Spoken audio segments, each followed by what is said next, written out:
Hello and welcome to Journey to Lasting Love, the podcast. I am your host, Tina Shayani, and the head coach at T-Shay Coaching.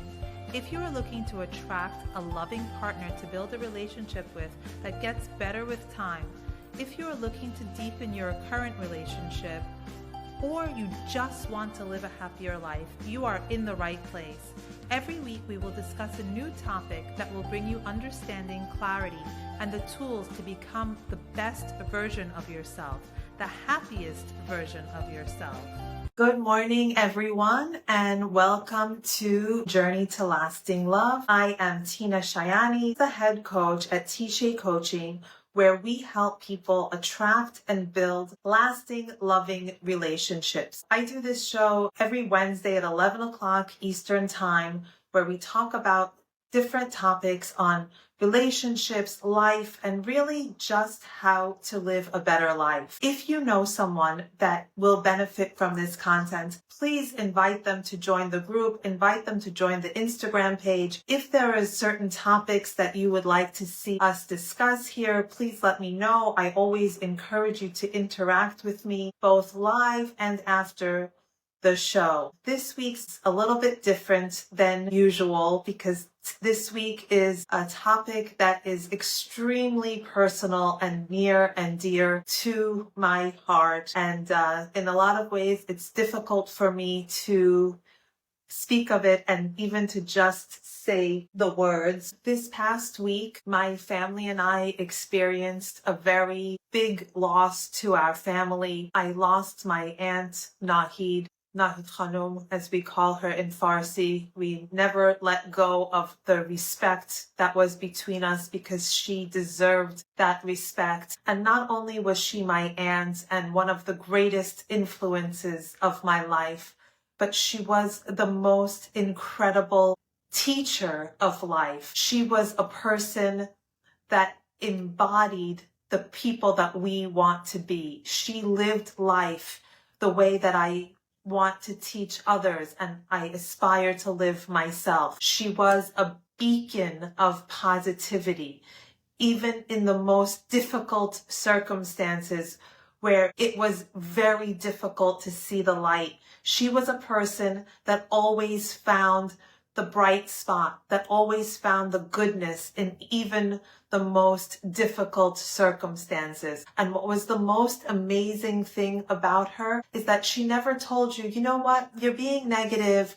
You are looking at things the wrong way. You need to really look at the bright side. Why don't you do this? I tend to sometimes do that to point out and say, why don't you look at it this way? It will make you feel better. And sometimes I think that people want to punch me in the face for that because we're not always in a position that we're ready to look at the bright side. It's not always welcome for us to say those things.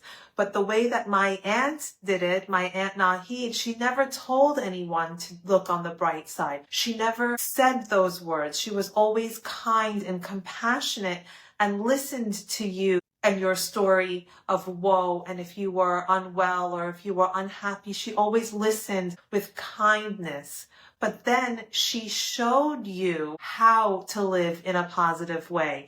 Because when something difficult would come up for her, she was never the victim of life. She always found a bright spot in the world. So in that way, she showed me how to live better. She showed me how to be positive instead of telling me. Because when someone tells you how to do something, it's not always welcome and it's not always helpful. But if someone shows you how to be that light, if someone is that light to you, then that is very helpful. A story of her so that I can illustrate who she really was that comes to mind is that she was married to my father's brother. And my uncle, just a few short years after his family immigrated to the United States. So here they were, their whole life was turned upside down. They were learning how to live in a completely different and unknown environment. My uncle had an aortic dissection, which basically means that his aorta was ripping down the middle. And this is something that nobody survives. It is highly unusual to survive such a thing. But he made it to the hospital, he made it to surgery, and there she was. There was Nahid Khanum, his loving and devoted wife, with her children, and she was in the waiting room. And we had no idea if he was going to survive and the condition that he would be in if he survived. So we're sitting, and there she is with her smile. And instead of us going to make her feel better, she was there for us. She was comforting us, who were me, my husband, and her children. And she said, you know what? We are in Manhattan. Why are you sitting here in this waiting room? I'm here. Manhattan is a beautiful place. It's around Christmas time. Why don't you go and do something? Go find something to enjoy, even if it's just for a half an hour. You don't need to sit here with me. So this shows you how in this dire circumstance, this incredible woman was not worried about herself, but she was worried about us being happy and having a good time and taking advantage of being in New York City.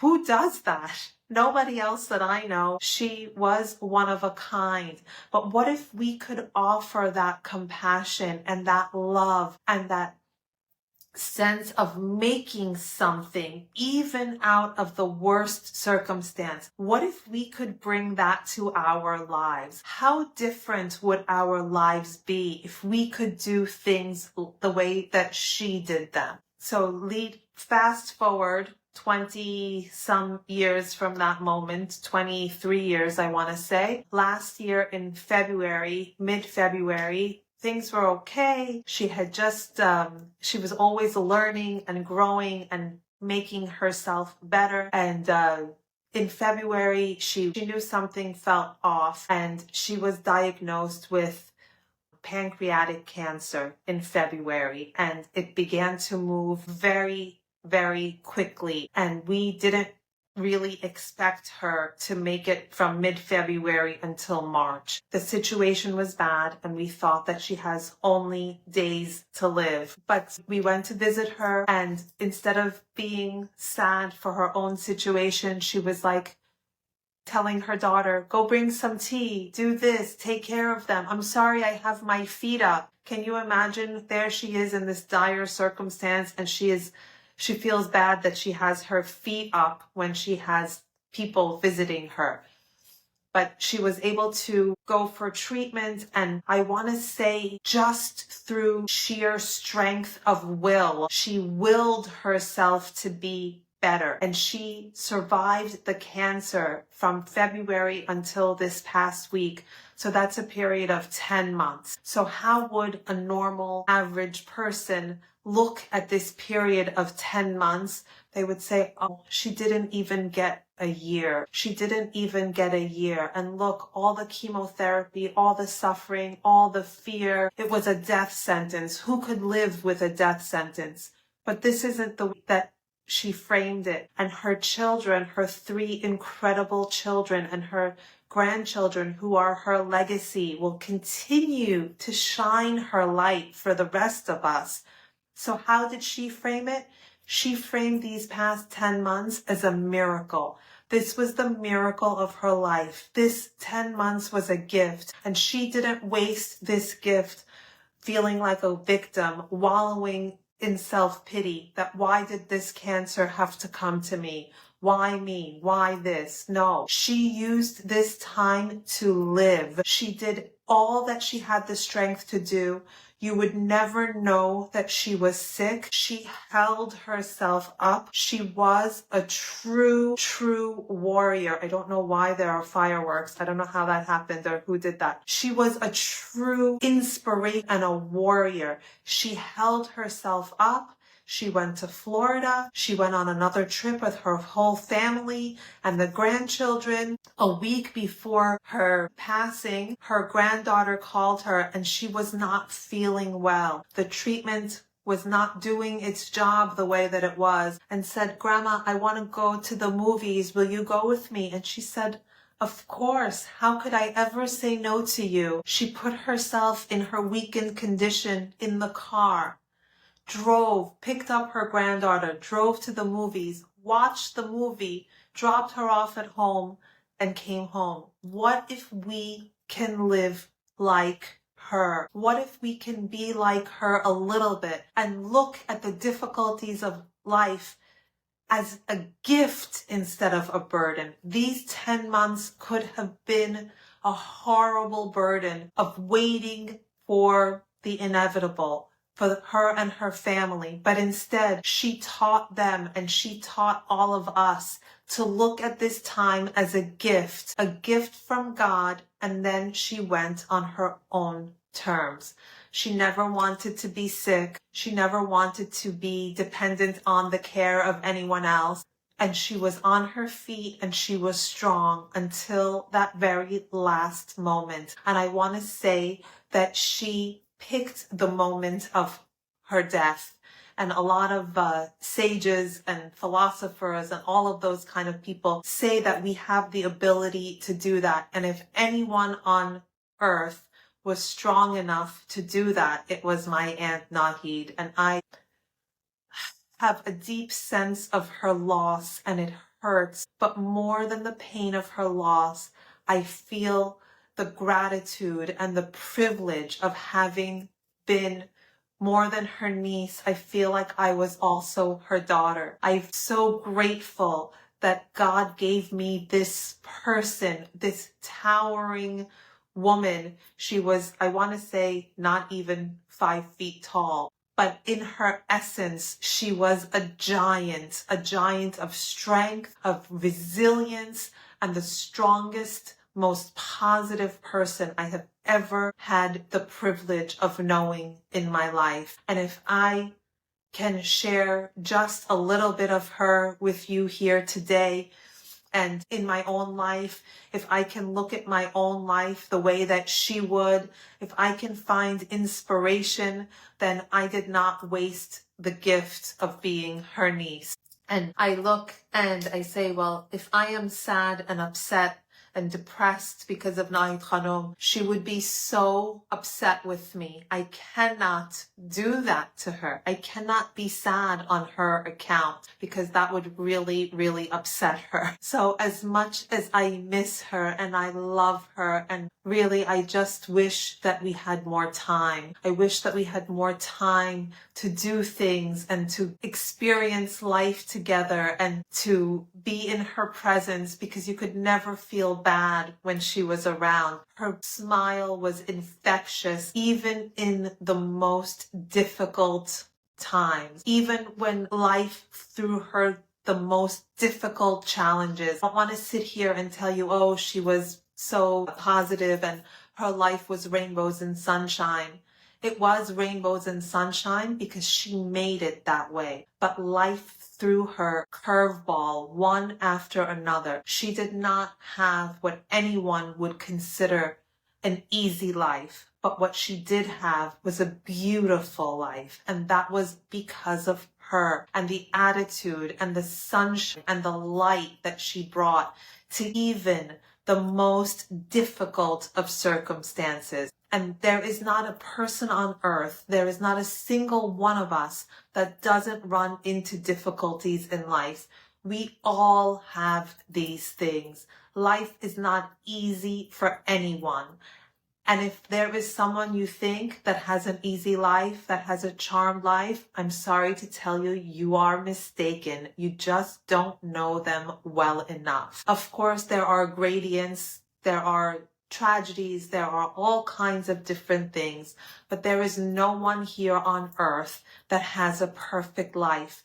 But what we can do, what we can control is our outcome and our reaction to life. And if we can do that, if we can bring a little bit of Nahid Khanum into our lives every day and frame things differently, and if you're on your way to somewhere you don't want to go, a place of obligation, take 10 minutes on the way and do something that is pleasurable. Make the most out of even the bad situation, because that's what Nahid Khanum would have done. She would take the worst situation and make it just a tiny bit better.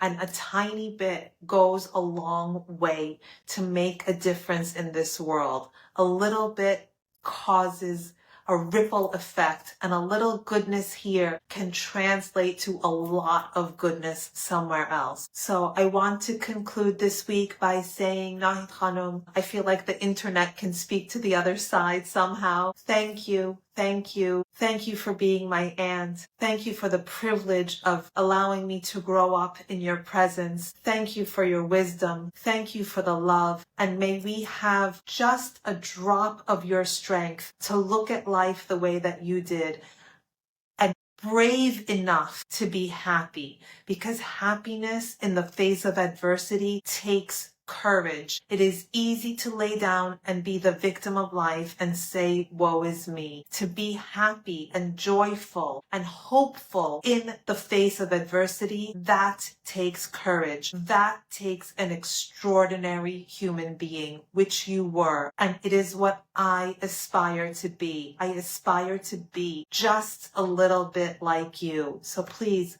from heaven above, send me the strength to do just that, and help me to share your light with others here in this group, with my clients, with my family, with your family, who is my family, with my friends, and in every interaction that I have in the world. I hope that this inspires you. I hope that you feel the essence of my aunt, and that her light brings inspiration and love and strength to you as it did for me for my entire life. And what a blessing, what a privilege. And I want to say thank you. If you know someone that would benefit from this content, please invite them to the page or invite them to the group. And I will see you here live next Wednesday.